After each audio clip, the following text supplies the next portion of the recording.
Spearhead Radio. Mga balitang makatotohanan. Mga impormasyong walang halong kasinungalingan. Para sa kapayapaan at pagkakaisa ng sambayanan. Ito ang nag-iisang virtual radio ng inyong Philippine Army sa Kabisayaan. Spearhead Radio.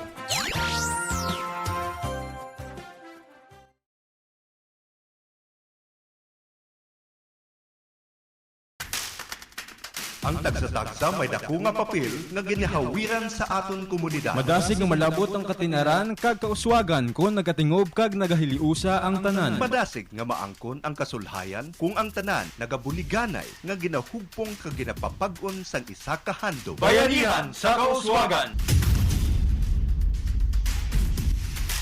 Programa nga magadulong sang matuod kag mapuslanon nga mga balita kag impormasyon sa mga pagpaninguha sang gobyerno, pribado nga sektor kag mga pumuluyo para sa kalinong kag kauswagan. Bayanihan sa Kauswagan.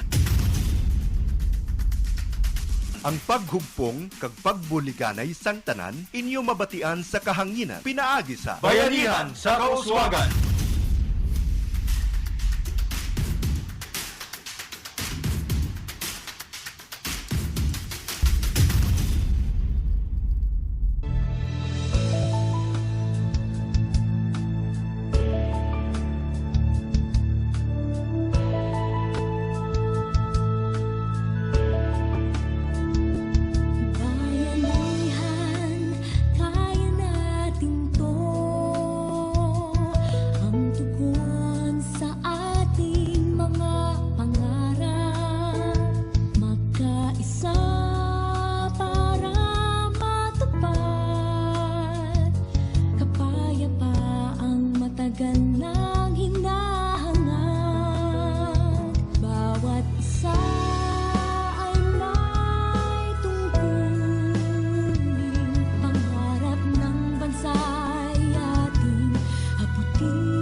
Oras diri sa Spearhead Radio Philippine Standard Time. Alas 12:08 na sa udto.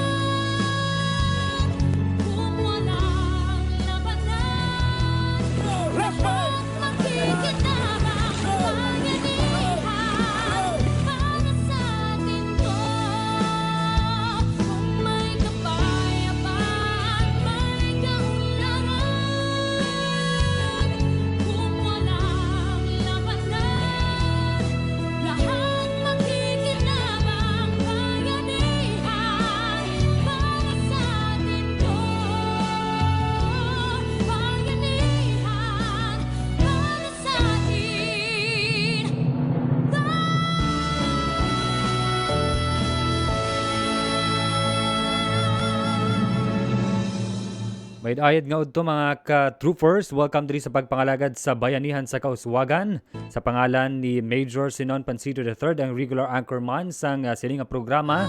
Ako ang manginkaupo ninyo subong nga udto mga ka-troopers, DJ Roland. Pero sa ato sa mga ka-troopers no nga nagatutok subong, paki-like kag paki-share sa ato sa live streaming. No, ang Bayanihan sa Kauswagan pinaagi diri sa ato ni Spearhead Radio. No, sa atin sining Facebook page sa Philippine Army Spearhead Troopers. No, para man mapalabot naton sa pila ka mga ka-troopers no ang mga impormasyon no na dapat nating mapaabot. No, by the way ngayong tanghali mga ka-troopers, no, Bisaya Tagalog tayo. Magtatagalog tayo para sa ating mga ka-troopers by the way na nakikinig no sa part ng Luzon at ilang mga OFW pala. No, ngayong tanghali po mga ka-troopers. And by the way, welcome po no, sa lahat ng mga OFW at mga ka-troopers natin sa ang area man dito sa Pilipinas po. From Luzon, Visayas at Mindanao. No, magandang tanghali po sa bawat isa. At by the way, sa ating ding mga line units na nakatutok na din sa ngayon. Magandang tanghali po sa ating mga unit brigades. Sa 301st Infantry Bayanihan Brigade. No, ang 302nd Infantry Achiever Brigade, magandang tanghali po. At also magandang tanghali po sa 303rd Infantry Brown Eagle Brigade. At ganoon din po sa ating mga line units na mga infantry battalion po under sa 3rd ID. Ang 11th Infantry Lapu-Lapu Battalion. Good afternoon. And good afternoon also sa ating 12 Infantry Lik-Im Battalion. Sa ating mga sirs and moms po dyan, mga katropa po natin na nanunood ngayon. Magandang tanghali po. And magandang tanghali din sa 15th Infantry Mulavi Warrior Battalion na nakikinig din sa ngayon at nanunood sa atin po. Ang 47th Infantry Katapatan Battalion, 61st Infantry Hunter Battalion, magandang tanghali din po. Ang 12 or ang 62nd Infantry Unifier Battalion, 79th Infantry Masaligan Battalion, 82nd Infantry Bantaylaya Battalion, and 94th Infantry Mandirigma Battalion. Good afternoon po sa ating mga sirs and moms po dyan nakanunood ngayon. Magandang tanghali po sa inyo. At sa ating mga support unit under po sa 3rd ID, ang 3rd CMO Battalion ng Philippine Army, 3rd Division Training School, 6th Forward Service Support Unit. Magandang tanghali po sa bawat isa at sa ating mga katropa po dyan. At sa ating elite forces po ng 3rd ID, sa ating 31st, 32nd, and 33rd Division Reconnaissance Company. Magandang tanghali po. And also sa post unit po natin ng 3rd ID po.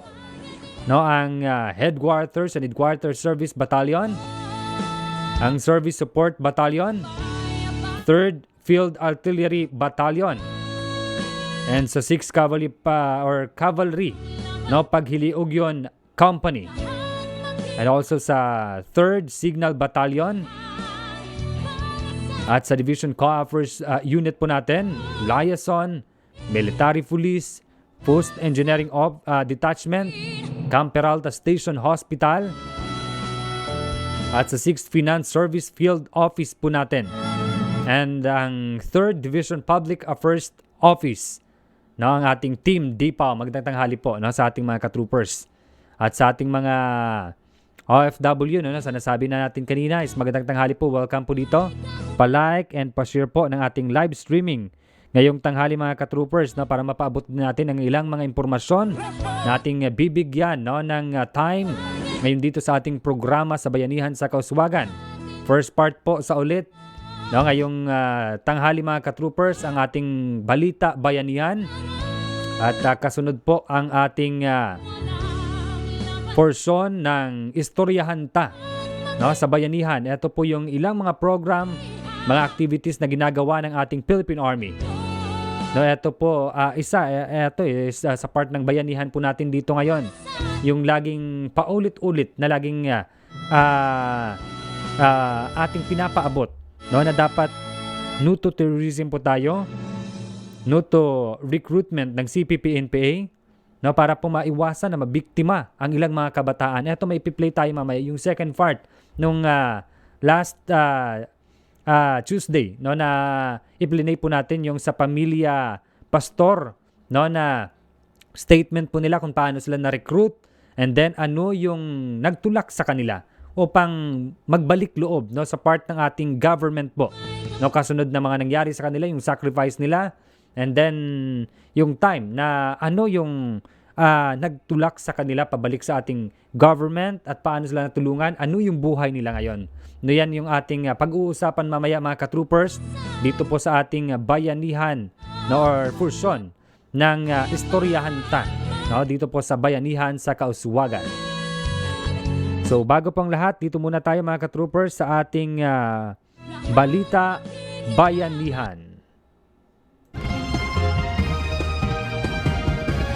Balita Bayanihan.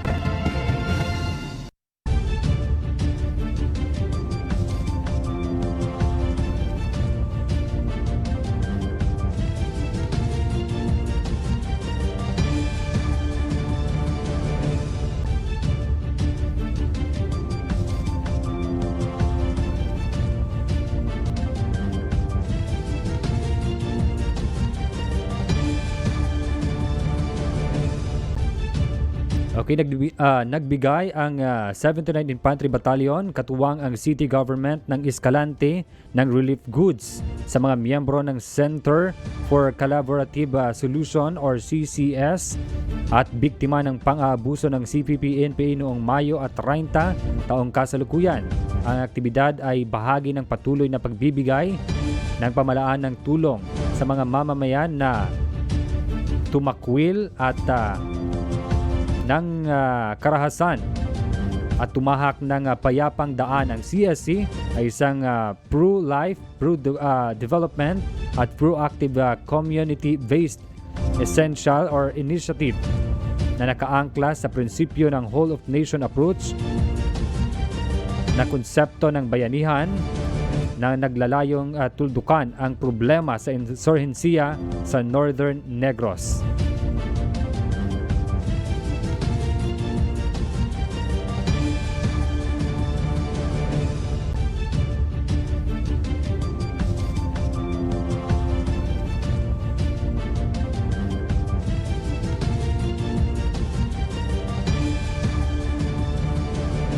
At sa karagdagang na balita po natin mga ka-troopers,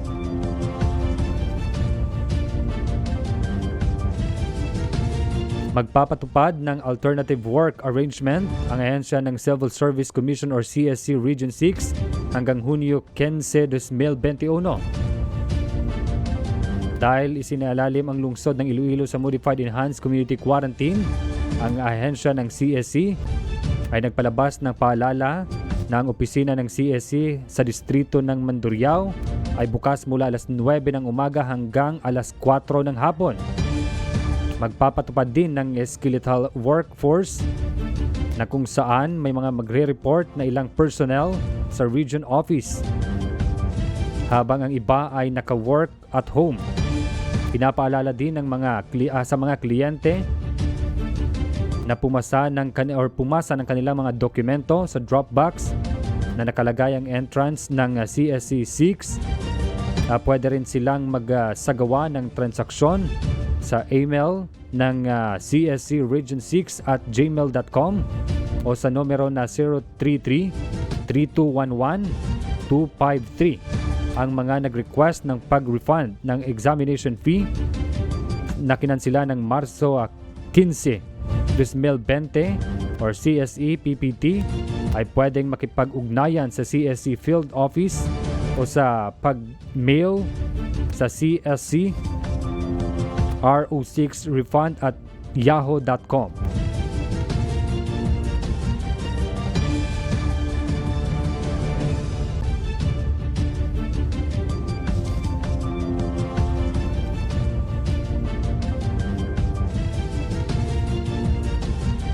At sa karagdagan nating mga balita, pinaalalahanan ng Department of Labor and Employment or DOLO 6 ang mga kwalipikadong abot kamay sa pagtulong or AKA program beneficiaries na kunin ang kanilang financial assistance ng Money Remittance Center.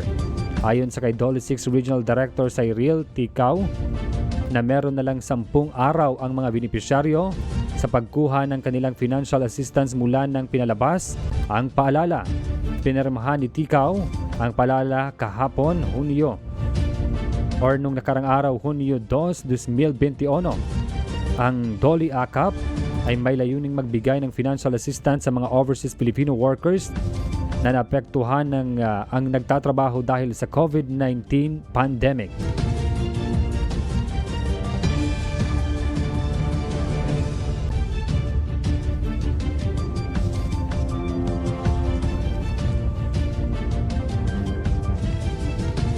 At sa karagdagang balita, isang taon nang nagsiserbisyo ang Teresita Il Halandoni Provincial Hospital Molecular Laboratory sa lungsod ng Silay. Ito ay itinuturing bilang unang LGU-owned molecular laboratory sa Western Visayas at unang molecular laboratory sa isla ng Negros. Ayon sa Negros Occidental Provincial Government, malaki ang naging papel ng laboratory sa pag-test, isolate, pag-treat at pag-manage ng COVID positive sa mga Negrense. Napag-alaman bago na patayo ang nasabing laboratorio. Ang Negros Occidental umaasa sa RITM sa lungsod ng Muntinlupa at lungsod ng Iloilo para sa COVID test.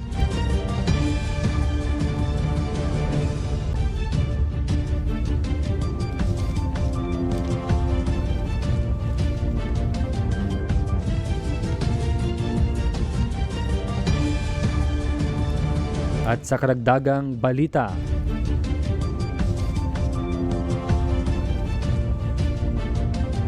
nakipag-isa si Kalahi CIDSS Community Development Officer for Elizabeth Pirares sa Iloilo City Mayor Jared Treñas at ilang department heads ng lungsod ng Iloilo para alamin ang konsepto ng Cash for Work Project. Sa ilalim ng nasabing proyekto, ang Kalahi CIDSS or SIDS ay naglalaan ng 1.5 million bilang kapalit ng paglilinis sa daan, ilog at ibang mga lugar na sa 10 barangay sa distrito ng La Paz. Tinatayang 370 residente ng lungsod ang inaasahang makikinabang sa nasabing programa. Ayon naman sa kay DSWD, ito ang kauna-unahang highly urbanized city katulad ng lungsod ng Iloilo na nakatanggap ng Kalahi Seeds Project. Ang pamimigay ng Cash for Work Project sa lungsod ng Iloilo ay kabahagi ng Disaster Response Operation modality ng Kalahi Seeds.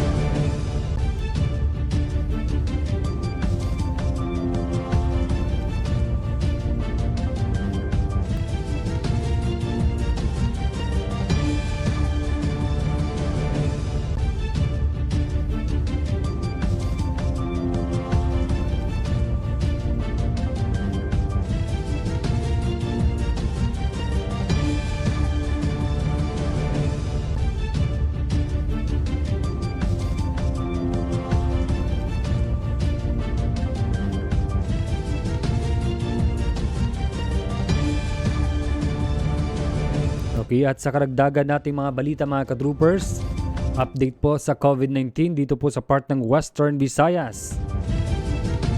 Nakatala ng umaabot sa 602 na bagong kaso ng coronavirus disease 2019 ang Western Visayas.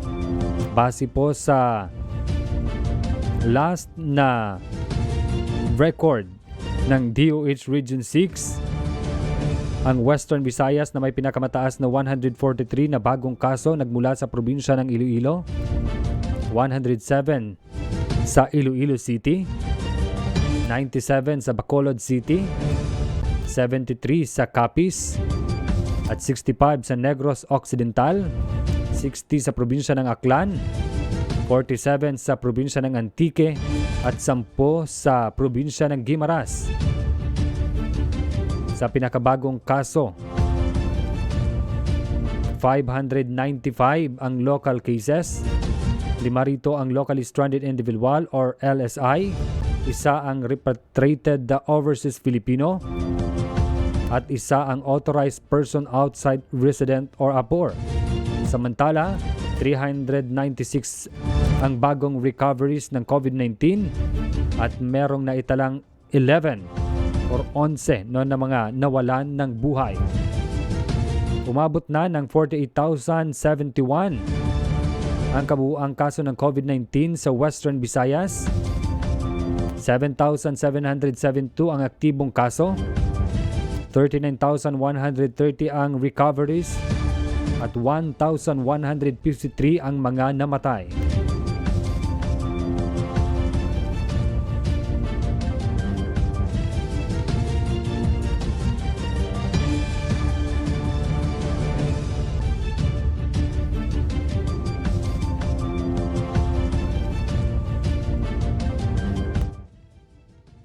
Po mga ka-troopers, ang pinaka-latest na update sa COVID-19 at yan po ang kabuuan ng ating balita sa first part ng Bayanihan sa Kauswagan.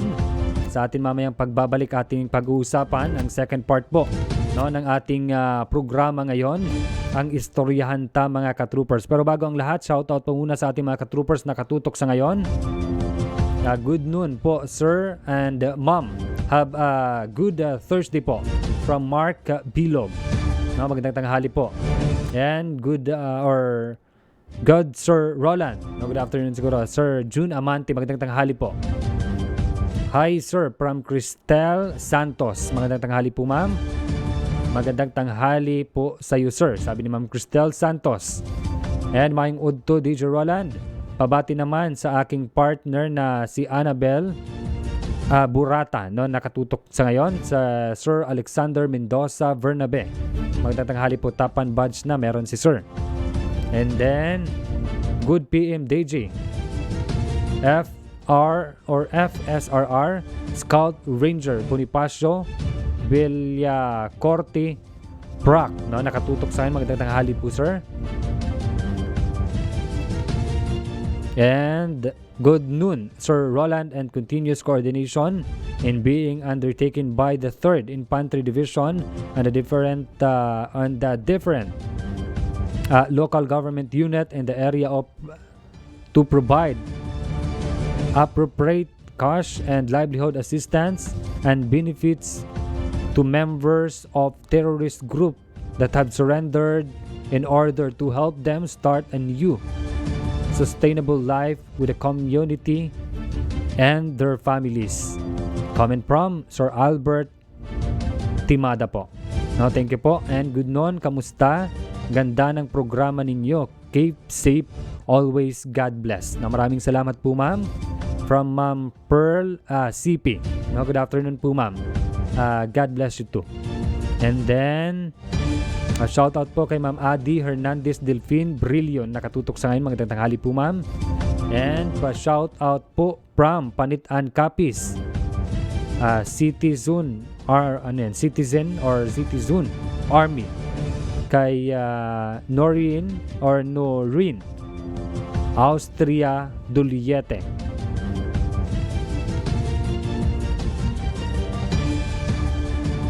And magandang tanghali Sir Roland, keep safe everyone and God bless from Mamay Kami Benedicto.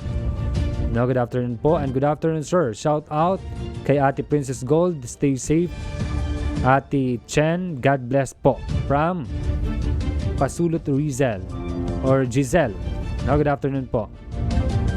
And good afternoon po Sir Roland from Ma'am Ranisa Arian Mendijo Sukilia, no, nakatutok sa akin. Magandang tanghali po. And good afternoon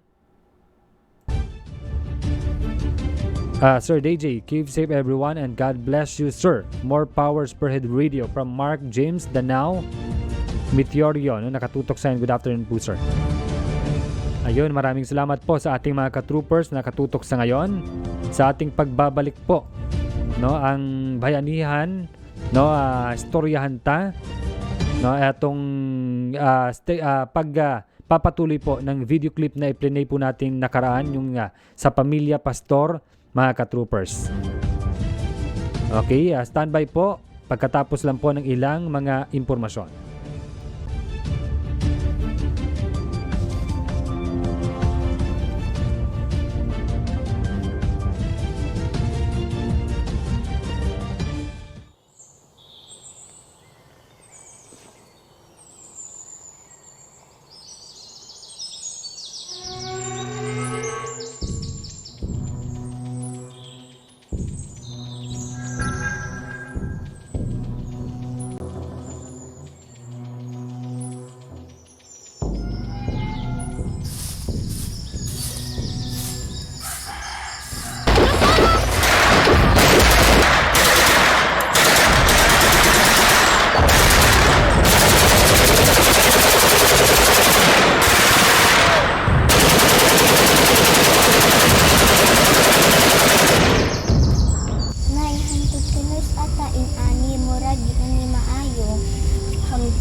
kagubot, wala pa tay kalinaw na.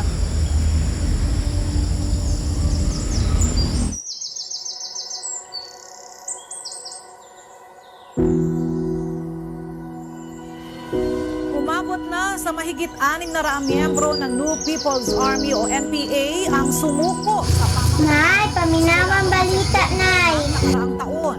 Narito ang ulat ni Lea Ilagan. Ang 215 dating miyembro ng New People's Army na sumuko sa pamahalaan. Nay, pasabot ba ani may kalinaw na?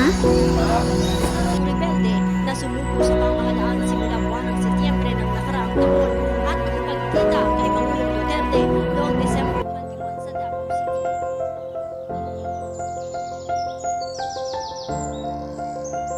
Wow! Ang sundalo o ang rebelde ay nagkahiusa na. Makatarong na kong eskwela. Sa higpit, may kinabukasan.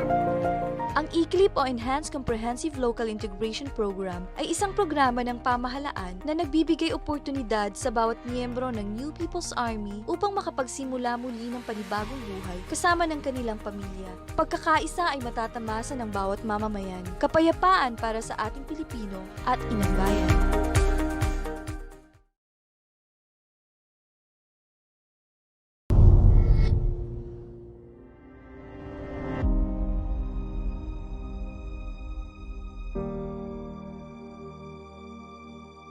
The 3rd Infantry Spear Division Philippine Army traces its humble beginning from the defunct 3rd Military Area based at Camp Guadalupe, Cebu City. The 3rd Military Area then covers the 4 military districts in the Visayas. In 1970, it was reorganized as 3rd Infantry Brigade Separate with responsibility of over 16 provinces in the region. As the armed forces of the Philippines grew in May 1974, the 3rd Infantry Brigade Separate was upgraded to division-level command under then Brigadier General Fortunato Abad. The year 1986 brought major changes to the internal and organizational setup of the division. Among these changes is the transfer of the division headquarters from Cebu City to Panay Island. Initially, the 3rd Infantry Spear Division contingent temporarily occupied the military cantonment area at Camp Hernandez in Dingle, Iloilo.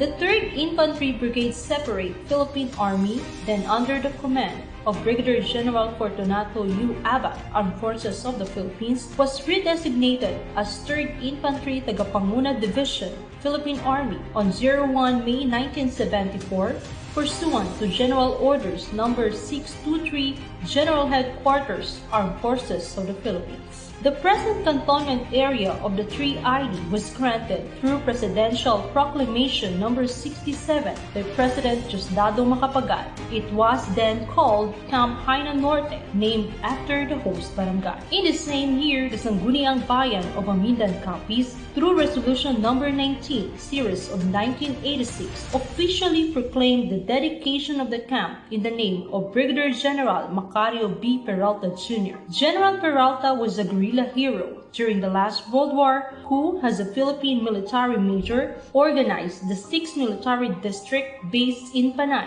and successfully led the guerrilla movement in the Visayas against the Japanese invaders. This camp officially carried the name Camp General Macario B. Peralta Jr. on 01 May 1987. Later, when engineers completed enough facilities in Camp Peralta, the whole division relocated on 15 July 1987. Camp Peralta has then served as the home of the spearhead troopers in the bastion of democracy in this part of the country. In order to accomplish its mission, the division employs the 3 maneuver brigades, which include 301st Bayanihan Brigade, stationed at Camp Hernandez, Dingle, Iloilo, 302nd Achiever Brigade, stationed at Camp Leon Pilat, Barangay Santa Cruz Viejo, Canhay, Negros Oriental, and the 303rd Brown Eagle Brigade, stationed in Camp Hirona, Murcia, Negros Occidental. In 2015, Headquarters CENTCOM's Frag O provided the shifting of main effort from 8ID to 3ID in the area of responsibility over Cebu Province. The need to extend the area of responsibility of the 302nd Infantry Brigade to cover Cebu paved way for the launching of Frag O 03-2014, dated 14 January 2015, considering the declaration of Capiz, Iloilo, Antique, Negros Occidental, and Negros Oriental as peaceful and ready for further development provinces, and declaration of the provinces of Siquijor, Guimaras, Cebu, and Aklan as normalized and insurgency-free provinces. In consonant to the AFP's DSSP Kapayapaan campaign plan Pag-Uswag, which was anchored on the idea of moving forward, was implemented to better address the ever-changing dynamics of threat and security. The 3rd Infantry Spear Division Philippine Army, under the sturdy leadership of Major General Eric C. Binoya, Philippine Army, its 32nd commander, never stops its pursuit of peace and success despite the uncertainties and distractions brought by the COVID-19 pandemic. Spirit Troopers continue its promptly response to fight COVID-19 pandemic through intensified information education and communication campaigns to raise awareness to every individual on the preventive measures to help contain the virus. Moreover, the command also provides manpower and security to help the different government agencies and private institutions in their COVID-19 related activities. The Spirit Division yet again made strides in operational level by distinctively eliminating the components of the enemy, depriving them of any support from the public, impeding its armaments and decisively destroying them. The intensified military operations conducted in 2 regions under its AOR from 11 May 2020 to present time have resulted to the neutralization of 625 personalities, 22 of which were killed during the engagement, 11 were captured, 37 were apprehended, and 558 have surrendered. Among the neutralized individuals, 27 were listed in the periodic status report, and 55 were identified as regular members. For the firearms gained, 40 high-powered firearms and 159 low-powered firearms were acquired during the period. On 02 October 2020, the operationalization of very first local organization of former rebels in the Visayas, dubbed as 3ID Local Cadre Team, was launched. 3ID LCT is composed of 15 former rebels from 3 infantry brigades and 3 CMO battalion who successfully completed the speaker's team training. Together with them are the personnel of 3 CMO battalion who serve as their handlers. Its concept of operation was adapted from the AFP's National Cadre Team and Area Cadre Team that significantly helped the NTF LCA. It also designs to assist tactical units in addressing both the CTG's red and white area operations, especially the community support program teams who are deployed in the focus areas of the division,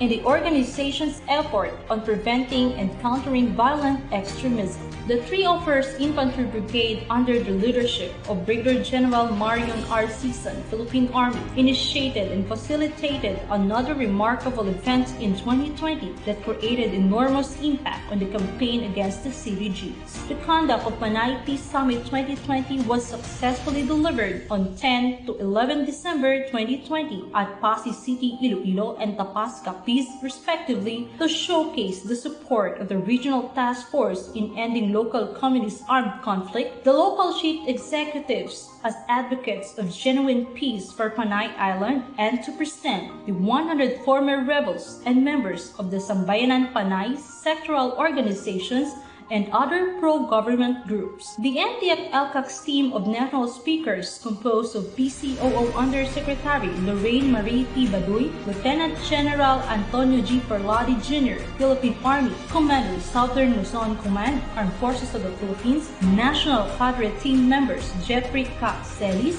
Joy James K. Amihan Seguino, and Sambayanan Panay Secretary General Father Jade Mark Dodoyco led the summit's campaign for the truth through their testimonies.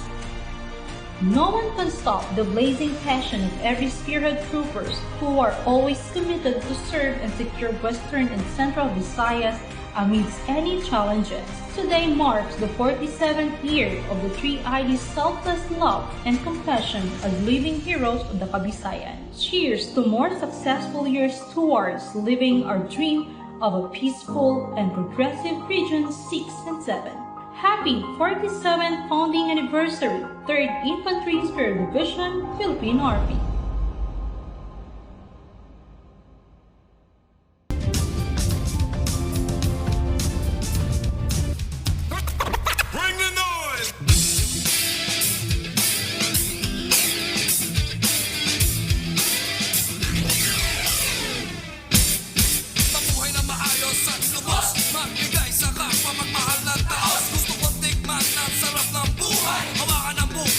mga kamay. Makita, makita, makita ang liwanag sa gitna ng dilim. Ayoko sa dilim, nagtitilim ang paningin ng kalayang inaasa. Maibigay mo na sa akin. Mabuhay, makulay, ang luhay ialay sa mga buhay na hinalay. Ang buhay natin di kayang hamakin. Ipagtanggol lang karapatan natin. Katarungan, kalayaan, kapayapaan, karapatang pagtao, kalikasan, kabataan, kaibigan.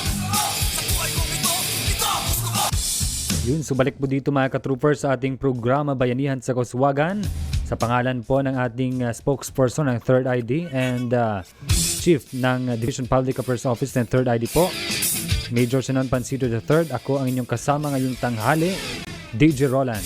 Mabuhay na maayos at lubos, magbigay sa kapwa, magmahal ng taos. Gusto kong tikman ang sarap ng buhay. Hawakan ang bukas sa aking mga kamay. Makita, makita. Ayun, so po sa ating mga ka-troopers po, no, sa ilang mga katanungan po ninyo at shoutout, feel free po sa pag-send sa ating comment section ngayong tanghali mga ka-troopers.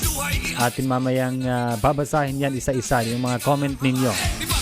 No, at sa ating mga ka-troopers, pa-like and pa-share din po, no, ng ating live streaming ngayong tanghali, no, para sa mga impormasyon na mapaabot po natin sa ating mga ka-troopers na nanonood din sa ngayon at yung hindi pa nakakapanood.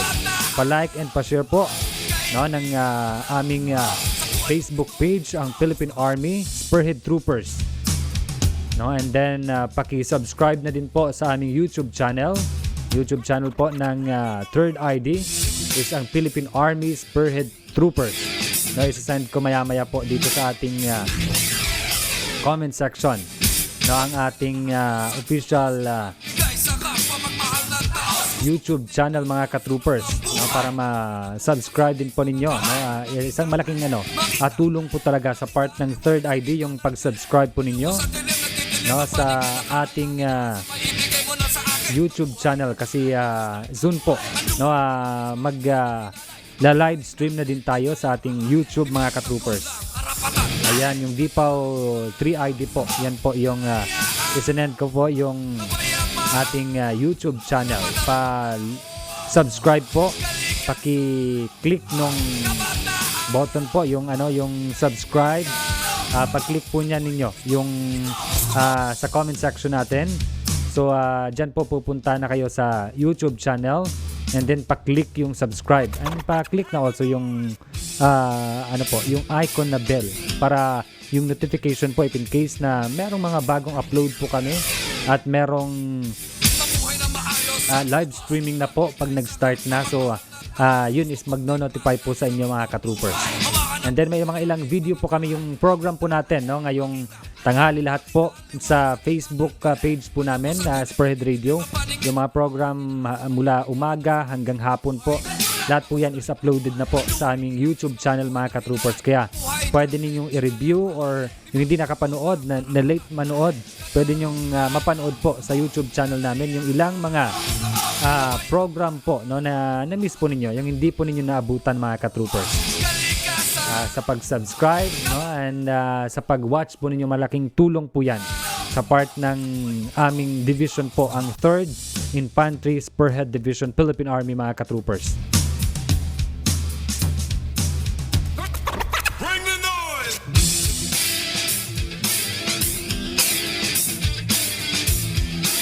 Ayun, sa comment section muna natin, magandang tanghali po sa nakatutok sa ngayon.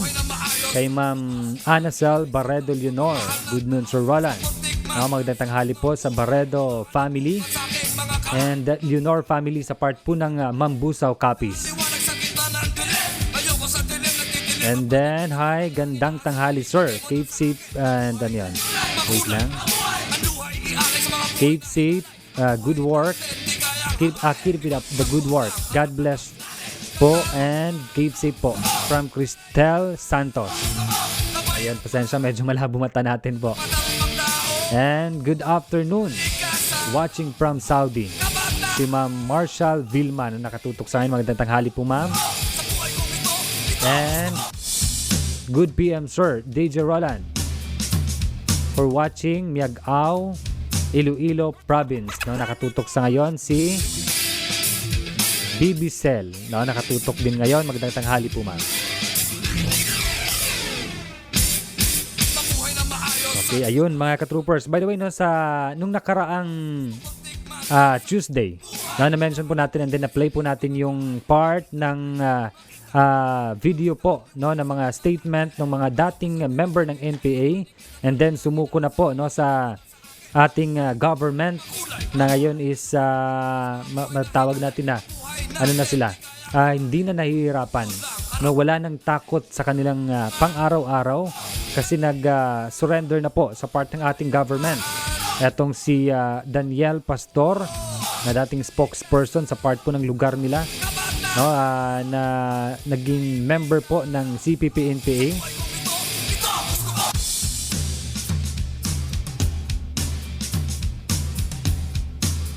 At isang kumbaga nag-serbisyo sa part ng rebuilding grupo, nakibaka sa maling mga paraan, no, na pagkontra sa government, pero na-realize na kailangan talaga magbago.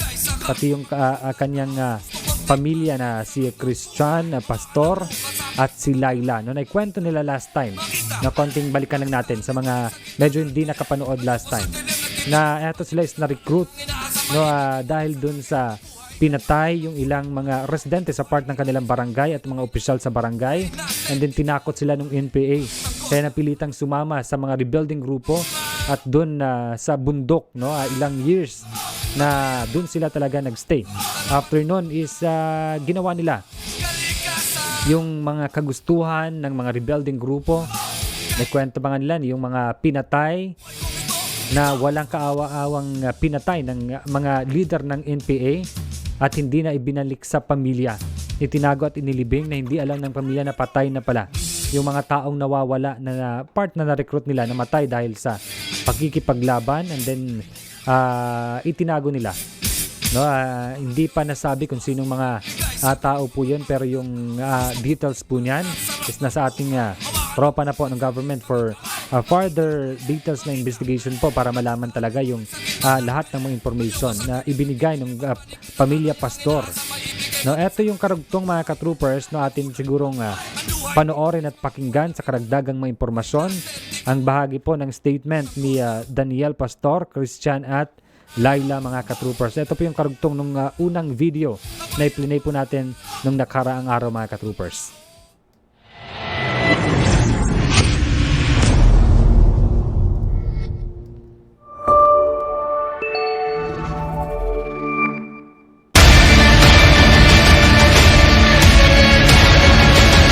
November 28, 2020, tungod sa daghan namong wala na nasabtan diya sa ilahang pamaagi, itong nakunaw na ako nga mo surrender sa sabakan sa tuwang panggobyerno. Yeah. 2020, November 28, 3 days gikan sa akong pag-surrender, hinahinay na akong kumbinsiya nga ako ang anak. Siya man ang Secretary General sa Front 33. Napuli po sa kuwa diha sa Front 33, isip Secretary. Kasamtangan siya po ang commanding officer. So siya ang nagdumala sa unit niya sa Front 33. Una ni surrender man ang akong amahan. Pag surrender sa akong amahan, nakakuha kong linya sa opisyal. Sa ka-opisyal na sa 25th. Nya, moto na ko linya. Ang krisis lagi sa amo ang grupo, sa amo ang pundok, ang krisis katong wala na ipagtagad, himo na siyang gi-abandon sa partido, himo na siyang gi-abandon sa komite sa region, no, kay wala naman tagda.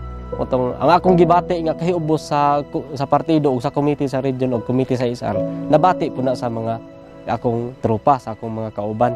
Utong pag nakuha na akong linya, nagsabot-sabot mi sa katong na linyahan ako nga kuan opisyal sa 25th, motong iingnan ako sila nga hinahinayon ako pag awhag ako mga kaubanan. Anak kay kabalo ko nga kaning nga kaubanan ako muli gyud ni mo surrender gyud ni padulong kay mo pud parehara mi gibati tanan nami mga dagkong kay ubos sa partido. Mga 3 days gikan sa pag-surrender nako, ginahinay nako kumbinsi nga akong anak nga mo hinahinayon tagbalik sa gobyerno kay wala na dili na maayo ang nang pagpadagan diya sa tuang kuan diya sa tuang kigbisog diya sa sulod. Mutong hinahinay na ko siyang nakumbinsi, siyempre mas superior man ko sa iya kay ako man ang senior diha nga unang nagdumala diha sa front. Dili patas ang pagdumala diha. Sila ra ang nasayahay. Utong nakumbinsi ginagawa nga akong anak, apil lang iyang mga ginsakpan sa pagpasurrender balik sa ato ang gobyerno. December 14, so buog gyud namo nga na pasurrender pababatanan ang mga sakop gerilya sa Front 33. Apil ang sekretary, siya raman po ang commanding officer, apil ang tanang mga ginsakpan niya sa iyang unit command, ang iyang gisakpan sa partido diya sa sulod sa komite sa Front 33 na hurot na to pa-surrender. Na kung wala ko ni surrender, nakita na gyud ako nga mas mulala pa kung unsa among unsa ang nasinati namo na pami dito kay panitan nagwan man gud sa kalihukan man gud kung di ka mo gawas, kung di ka mo surrender, mamatay gyud kada. Kung di ka madakpan, mamatay gyud kada sa kalihukan kung naka sa NPA. Panitan og namatay ko, wa ko ni surrender nya namatay ko. Akong anak kana, wala yun. Wala lagi kaugmaon nga magkuan kay ang mga katong mga nangamatay nga mga NPA, ang ilang mga anak wala ginahatagi o gisustinsohan sa kuan kanang partido, wa ginatabangi sa partido. Mura ra ganang namatay, wala na ipakialam partido na sa iyang pamilya, sa iyang mga anak. Ang nganong karon pa man nga punto nga naabot nga nakauna-una sa pagbaba. Siyempre sa unang bahin man god tuho pa sa among hunahuna itong doktrina katong black propaganda ba nga nagatunhay na kung ang NPA daw kung surrender duha ra gyud paingnan kung dili ka mo kopirar patay. So nya kulatado ano ba bugbog sarado. So mo po na usa sa mga hinungdan nga medyo nakapaungot sa muwa sa paggawas ingod kay kanang wala man may assurance ba nga among kasiguruhan gani nga kung surrender mi unsay among kasiguruhan diha sa sulod. Siyempre wala man namon ang nakitaan ang amo pa lang nasulod sa among una-una katong mga nagadagan kaniadto ba nga mga black propaganda sa ato ang mga kasundaluhan nga mga abusado ana nya mangulata napamatud-an na nako di nga sayop da itong mga black propaganda kaniadto ug na sinati gyud ako mismo sa pila pa lang kaadlaw na ko nga pagkiuban sa mga sundalo. So sayod da itong mga atong nadungog sa una. Na-realize na mo nga ang gobyerno seryoso na gyud siya. Seryoso na siya sa nga kuan, seryoso na siya nga mutabang sa kuan, mutabang sa mga kanang sa mga labi na sa mga IPR. Wala gyud lain nga makapausab o makapalambo sa atong kinabuhi, makaplastar sa atong pamilya kundi ang gobyerno ra gyud. Wala nay kuan, wala lain nga makatubag pa sa ato ang kaugmaon o makapangan sa atong kaugmaon ang gobyerno ra gyud. Dili na gyud ta magpailad sa mga ang kanang mga batanon, di na gyud ta magpailad sa mga kanang NPA sa pag-organisa nila sa matag baryo. Kung organisahon man pananglitan, di ta mo to anang ilang pagtusok dira sa atong interes nga maka-eskwela, mga maayong kaugmaon kay wala gyud na nahitabo dira sa NPA kundi naa gyud na sa gobyerno mahitabo ang atong makabuot na to sa atong mga pangandes tong kinabuhi. Munang ang mga batanon di gyud magpailad ana kay nasinati na gyud ako na usa ka jud ko nga nailad ana.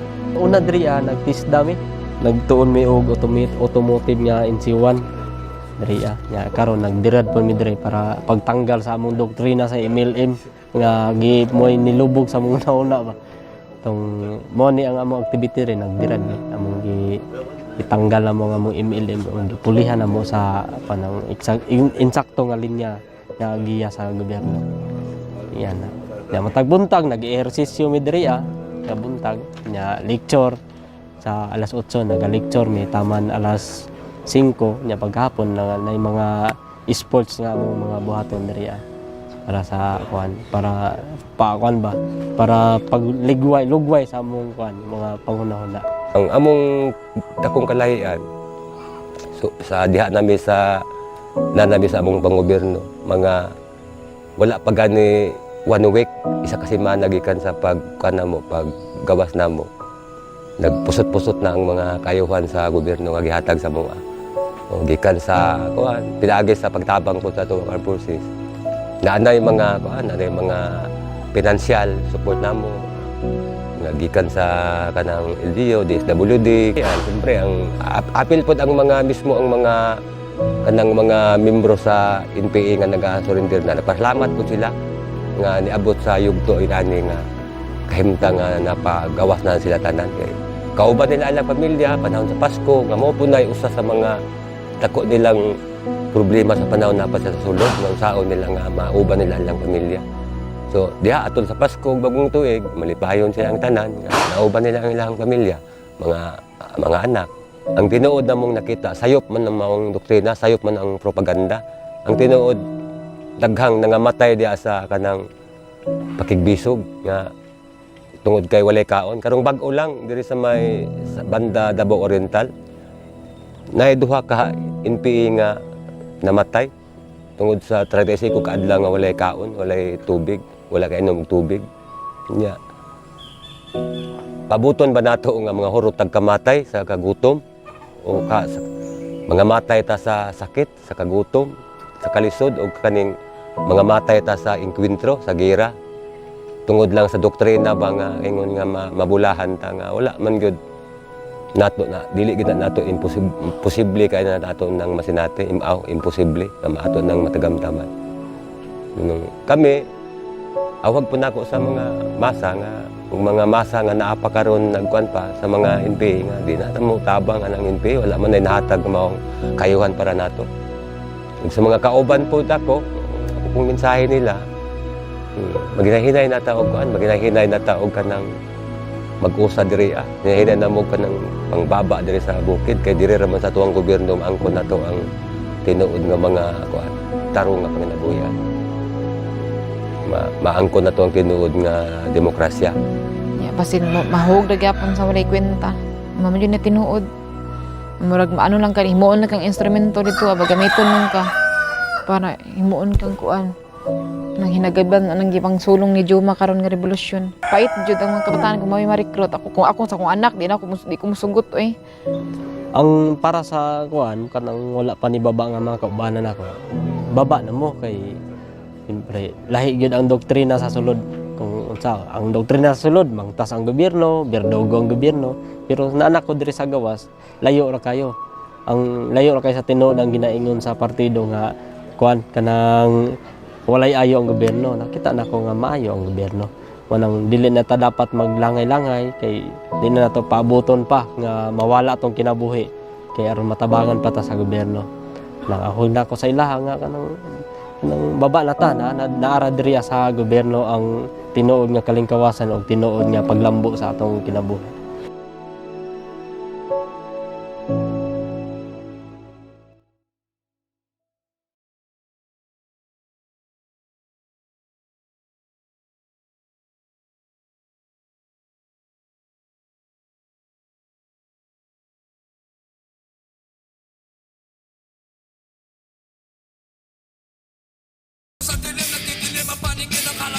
Okay, yun po mga ka-troopers, no, ang second part no, ng statement po ng pamilya Pastor, si Daniel, Christian at Laila po, no, regarding dun sa statement nila na yung mga nangyari sa buhay nila nung time na no, nakisapi sila dun sa part ng grupo ng mga NPA.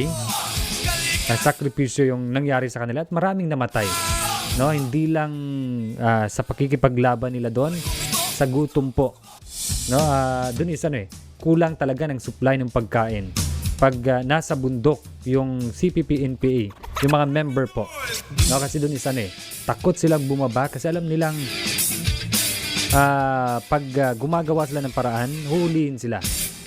Diba? So doon ang iba is na mamatay na lang dahil sa gutom, walang mainom na tubig. No, at doon na-realize na hindi tama yung ganitong klaseng buhay. Kaya after nun, gumawa talaga sila ng paraan para mag-surrender po sa ating government. At doon po na bigay sa kanila yung lahat ng pangangailangan. Hindi sila nagugutom, meron silang maayos na tirahan para sa kanilang pamilya. And then nabigyan ng trabaho talaga na para sa future ng kanilang mga pamilya. So doon nila naisip na hindi dapat na ma-recruit yung ilang mga individual at dapat ma-stop na yung recruitment ng CPP-NPA kasi walang patutunguhan yung pinaglalaban po ng CPP-NPA, kundi yung pinaglalaban para sa hindi kabutihan. No, mapupunta sa kasamaan yung bawat individual na makakapasok po sa grupo ng NPA. At dito po yung government, sabi nga nila, eto yung talagang tumutulong, eto yung talagang merong patutunguhan. Kung ano yung pangarap mo, eto is yung makakapagbigay, no, ng talagang pag-asa sa buhay ng bawat Pilipino, mga ka-troopers. Ayun, so oras po natin dito sa Spearhead Radio is uno na po ng hapon, mga ka-troopers. Maraming salamat pala, no, sa lahat ng sumama po dito sa ating programa sa Bayanihan sa Kauswagan. No, by next week po makakasama po ninyo, no, si Major Sinon Pancito III, Martes at Huwebes na po dito sa Bayanihan sa Kauswagan. Kaya nagpapasalamat din tayo na tayong inatasan po na papalit muna kay Major Sinon Pancito III dito po sa Bayanihan sa Kauswagan, na medyo marami lang talaga inaasikaso si Major Sinon Pancito III. Nasa part po ng trabaho namin sa Philippine Army. At eto po, no, nagpapasalamat kami sa lahat ng mga sumusuporta po sa Spearhead Radio, sa lahat ng programa po sa aming Spearhead Radio sa Third ID po. Mula umaga, yung mga nagsusubaybay sa Spearhead Timeline, sa ating sundalong musikero, ang Bayanihan sa Kauswagan, Sundalo ng Buhay Ko, at ang ating program po, Spearhead Balita sa hapon. At every Sunday po, no, mga ka-troopers, ang ating ecumenical radio ministry, no, alas 5 hanggang alas 6 po, no, ng gabihan, mga ka-troopers, every Sunday. At pag umaga po pala, meron din tayong Sunday Holy Mass, no, mula po doon sa Third ID sa Camp Peralta po. No, abangan po ninyo every Sunday po, alas 8 hanggang alas 9 po. Ang Holy Mass po natin every Sunday dito po sa Facebook page ng Third ID, ang Philippine Army Spearhead Troopers, mga ka-troopers. And by the way, paki-subscribe po ng aming Facebook, YouTube channel.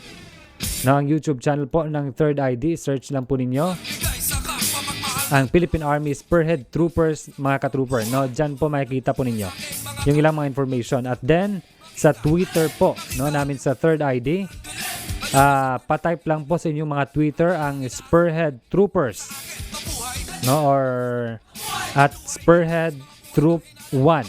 No, yan po, yung pwede ninyong i-type. And then sa Instagram po namin, mga ka-troopers, no, paki-follow na din po, no, ang Spearhead Troopers 90. No, sa ulit po, Spearhead Troopers 90.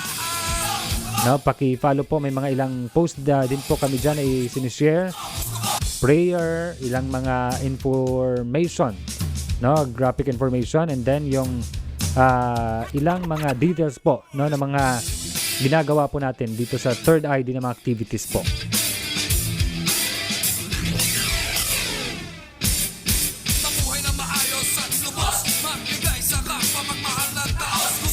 Okay, sa ating mga ka-troopers, shout out ulit sa kay Ma'am Marshall Vilma. Hi po, sabi ni Ma'am. And good afternoon sa tanan kay Anton Tampiok, no, nakatutok sa ngayon. Maraming salamat po. Oras po natin is 1:04 na po ng hapon. Magandang hapon sa ating mga ka-troopers, no, sa lahat, at maraming salamat po sa lahat ng tumutok dito, no, sa Bayanihan sa Kauswagan. Kita-kita tayo sa susunod, no, na week or next week, by the way, next week, mga ka-troopers, no, sa ganitong programa pa rin po. At kay Major Sinon na ang makakasama po ninyo. Okay, hanggang dito na lang ating programa. Ako po si DJ Roland. Magandang tanghali, magandang hapon, mga ka-troopers.